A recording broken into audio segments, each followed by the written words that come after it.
បាទជំរាបសួរពុកម៉ែបងប្អូននៅក្នុងបណ្ដាញ Facebook បាទថ្ងៃនេះសូមចេញឃ្លីបបន្តិចនិយាយអំពីរបត់សពថ្ងៃបាទភាគច្រើនណាស់បាទអ្នកខ្ពស់ខ្ពស់មួយចំនួនតែងមើលងាយអ្នកទៅទៀតបាទអញ្ចឹងសូមការរស់នៅប្រកបដោយមេត្តាករណាមុទិតាផងបាទមនុស្សយើងមិនត្រូវមើលងាយគ្នាទេទោះគេធ្វើអ្វីរស់ស៊ីអ្វីក៏ដោយកុំឲ្យតែខុសច្បាប់បាទគឺមានតម្លៃទាំងអស់មួយវិញទៀតមនុស្សយើងមានចំណេះជំនាញផ្សេងគ្នាអត់ដូចគ្នាទេអញ្ចឹងតម្លៃនេះមនុស្សក៏មានរៀងខ្លួនដែរបាទខ្ញុំឧទាហរណ៍តែមួយទេដូចយើងអ្នកយើងមានលុយមហិមា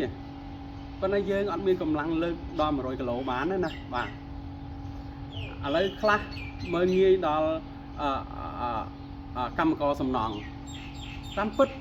បើគ្មានកម្មករសំណង់អ្នកក៏អត់មានផ្ទះធំនៅដែរខ្ពស់នៅដែរបាទអញ្ចឹងសំណង់មួយដែលខ្ពស់អាគារគប់មេឃណាក៏អត់អាចខ្វះខ្ចៅឬវិសតម្លៃ100រៀលដែរបាទអញ្ចឹងការបង្គុំនេះអង្គធាតុវត្ថុតូចនឹងឲ្យបានទៅជាធំបានអញ្ចឹងមនុស្សមិនអាចមើលងាយមនុស្សបានទេទោះគេទូទាបប៉ុណ្ណាក៏ដោយបាទហើយមួយវិញទៀតពាក់ព័ន្ធនឹងអ្នករៀនបានខ្ពស់បាទអ្នកខ្លះរៀនបានខ្ពស់តែរូបអត់តម្លៃអ្នកខ្លះរៀនបានខ្ពស់តែសិលធម៌សុជីវធម៌អត់មានគឺអ្នកស្មើនឹង0បាទផ្ទុយទៅវិញអ្នករៀនមិនចប់បឋមក៏ដោយដែរប៉ុន្តែបើគាត់មានសិលធម៌សុជីវធម៌ល្អរស់ប្រកបដោយការគោរពការគេហៅថា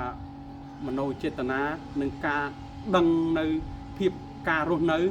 គឺមានតម្លៃជាងអ្នករស់ដែលរៀនបានខ្ពស់រស់អត់តម្លៃបាទអញ្ចឹងបងប្អូនដែលយើងរៀនបានខ្ពស់អស់សាលាហើយបុគ្គលខ្លះណាខ្ញុំនិយាយបុគ្គលខ្លះបើរៀនបានខ្ពស់អស់សាលាហើយគួរណាចេះ